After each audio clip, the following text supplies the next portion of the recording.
చాలా క్లియర్‌గా ఒక మాట మాత్రం చాలా క్లియర్‌గా చెప్పారు రామ్మోహన్ గారు. ఏంటంటే ప్రస్తుతం ఏదైతే రాష్ట్ర ప్రభుత్వాలు గానీ, కేంద్ర ప్రభుత్వాలు గానీ ఈ ఎక్సైజ్ డిపార్ట్మెంట్ నుంచెల్లి వచ్చిన అది ఏదైతే ఉన్నదో అక్కడి నుంచెల్లి వచ్చిన బడ్జెట్‌కు సంబంధించి వాళ్ళ దగ్గర నుంచి ఆదాయాన్ని బట్టే ప్రభుత్వాలు నడుస్తున్నాయి.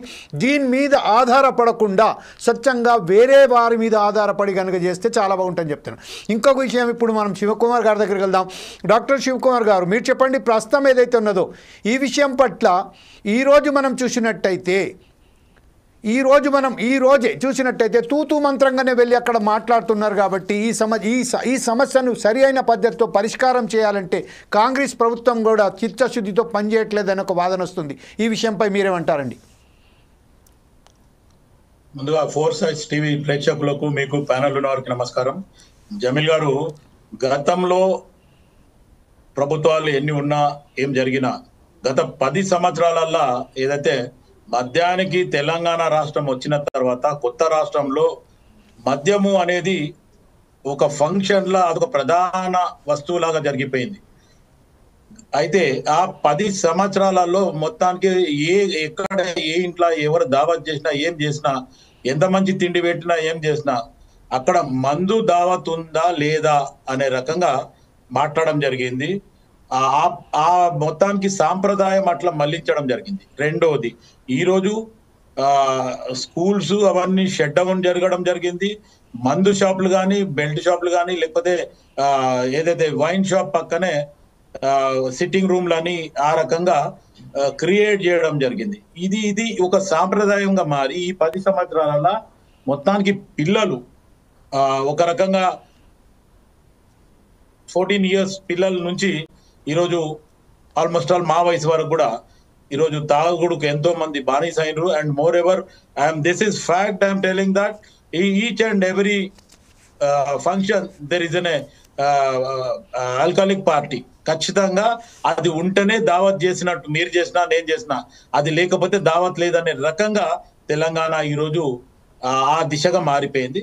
కానీ ఒక్కటేమంటే ఈరోజు కాంగ్రెస్ పార్టీ ప్రభుత్వం ఉన్నా, గతంలో జరిగిన బీఆర్ఎస్ ప్రభుత్వం ఉన్నా, ఇప్పుడు కేంద్రంలో ఉన్న బీజేపీ ప్రభుత్వం అయినా ఏదైనా సరే కొన్నిటి మీద నియంత్రణ చేయాలంటే ఖచ్చితంగా చేయాల్సిందే, ప్రజలను ఉద్దేశంలో పెట్టుకొని. రెండోది, గతంలో స్టేట్ ఎక్సైజ్ డిపార్ట్మెంట్ ఎట్లా అయిపోయిందంటే ఒక వైన్ షాప్ లా లేదా ఒక దగ్గర మందు తాగుతున్నారు లేకపోతే వాళ్ళ ఒక పద్ధతి ప్రకారం కానీ లైసెన్స్ లేకుండా జరిగిందంటే దాని మీద యాక్షన్ తీసుకునేది ఎక్సైజ్ డిపార్ట్మెంట్ ఉండాలి. కానీ ఈ రోజు ఎక్సైజ్ డిపార్ట్మెంట్ గత 10 సంవత్సరాలు ఎట్లయిపోయిందంటే ఖచ్చితంగా ఆ వైన్ షాప్ లో సేల్స్ ఎంత ఉంది, ఈ వైన్ షాప్ లో సేల్స్ ఎంత ఉంది, లేకపోతే టానిక్ అని పేరు పెట్టి మందుల షాపులు పెంచి ఈ రోజు షోరూమ్లు ఒక కార్ షోరూమ్ లాగా తయారు చేసేసింది 10 సంవత్సరాలలో టిఆర్ఎస్ బీఆర్ఎస్ ప్రభుత్వం ఉన్నప్పుడు. కానీ ఈ రోజు కాంగ్రెస్ పార్టీ అధికారంలోకి వచ్చినాక ఈ 18 months లో మొత్తానికి డ్రగ్స్ ల మీద, పబ్స్ ల మీద, లేకపోతే గంజాయి మీద, ఈవెన్ మీద ముఖ్యమంత్రి ఆదేశాల మేరకు కొరడా చూపిస్తున్నారు. ఎట్టి పరిస్థితుల ఇటువంటి ఏది ఉపేక్షించేది లేదు అనేది స్వయాన ముఖ్యమంత్రి రేవంత్ రెడ్డి గారు చెప్పడం జరిగింది. వీటి మీద యాక్షన్ తీసుకోవడానికి అధికారులను కూడా మార్చి అటువంటి వేయడం జరిగింది. ఈ రోజు మీరు పబ్ కల్చరు లేకపోతే క్లబ్ కల్చర్ మాక్సిమం గా తెలంగాణలో నేను తగ్గింది అని చెప్తున్నా. ఎందుకంటే గత ప్రభుత్వానికి ఇప్పుడు మార్పులు వచ్చినాయి. రెండోది ఏంటంటే ఖచ్చితంగా ఏదైతే వైన్ షాప్ పక్కన ఏదైతే సిట్టింగ్ షాప్లు ఉన్నాయి వీటిని కూడా అవసరమైతే ఒక టైం నియంత్రణ పెట్టి వీటిని ఎక్కడ ఇచ్చేయడం జరిగింది. ఇంకొకటి, ఈ రోజు జరిగిన కల్తీ కళ్ళు మీద జమీల్ గారు ఏమన్నా చెప్తారా?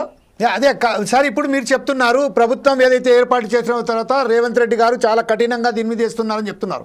అయితే మనం ఒకసారి చూసినట్టయితే 2024 నుంచి వెళ్ళి 25 వరకు మనం చూసినట్టయితే హైదర్గూడ, శంషీగూడలో 15 మంది అస్వస్థకు గురైనారు, ఒకరు చనిపోయారు.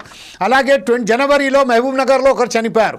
ఏప్రిల్ 25లో కామారెడ్డి దామంచ గ్రామంలో 30 మంది అస్వస్థకు గురయ్యారు, ఒకరు చనిపోయారు. డిసెంబర్లో నల్గొండలో శౌరి గోరారంలో ఒకరు చనిపోయారు, 4 అస్వస్థకు గురైపోయారు. ఏందైతే కఠిన చర్యలు తీసుకుంటున్నారు రేవంత్ రెడ్డి గారు అని చెప్తున్నారు. వాస్తవానికి చేస్తున్నట్టుగా ఉన్నది. కల్తీ కళ్ళ విషయమే చెప్తున్నానండి, వేరే లిక్కర్స్ అని మాదక ద్రవ్యాల గురించి చెప్తలేం. అంటే ప్రస్తుతం ఏదైతే కేవలం కల్తీ కళ్ళు ద్వారానే ఇప్పుడు ఏదైతే సంఘటనలు చెప్పానో దీని ద్వారా జరుగుతున్నాయి. అంటే కఠినమైన చర్యలు అనేది కేవలం నామమాత్రంగా చేస్తున్నారా, లేకపోతే వాస్తవానికి అక్కడ బెల్ట్ షాపులు 8,000 బెల్ట్ షాపులు మనకు వచ్చాయని లైసెన్స్, ఈ విషయంపై మీరేమంటారండి?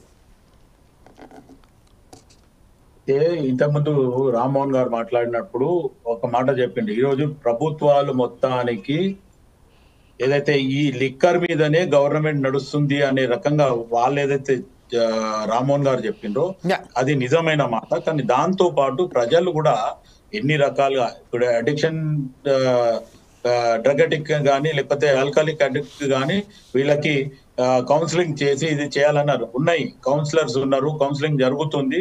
కానీ ఎంతైతే ప్రజలకు ఇప్పుడు అడిక్షన్ ఉందో దానికి తగ్గట్టుగా లేవు, ఖచ్చితంగా అవి పెంచాల్సి వస్తుంది. అండ్ ప్రజలలో కూడా మార్పు రావాల్సి వస్తుంది.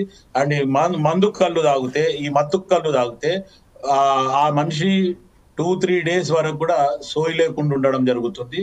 అవసరమైతే అక్కడ ఆ షాప్స్ దగ్గర నేను అటు అశోక్ నగర్ పద్మశాలి కాలనీలో నా క్లినిక్ ఉంది. నేను క్లినిక్ వెళ్తూ ఉంటే కూడా మధ్యాహ్నం ఒక మద్యం షాప్ ఉంటుంది. అక్కడ కళ్ళు తాగిన వాళ్ళు అవసరమైతే మొత్తానికి చిన్న పిల్లోడు పాకిన రోజులు కూడా నేను చూడడం జరిగింది. ఇప్పుడు ప్రస్తుతానికి ఆ దిశ లేదు, ఇప్పుడు మార్పులు ఉన్నాయి. ఆరు ఇంకోటి, ఎవరైతే ఈ కల్తీ కళ్ళు చేస్తుండో కళ్ళు షాపులు ఇప్పుడు ఏవైతే ఉన్నాయో వాటి మీద కూడా నియంత్రణ. ఇదే విషయంపై ఒకసారి మనం రామ్మూర్తి గారి దగ్గరికి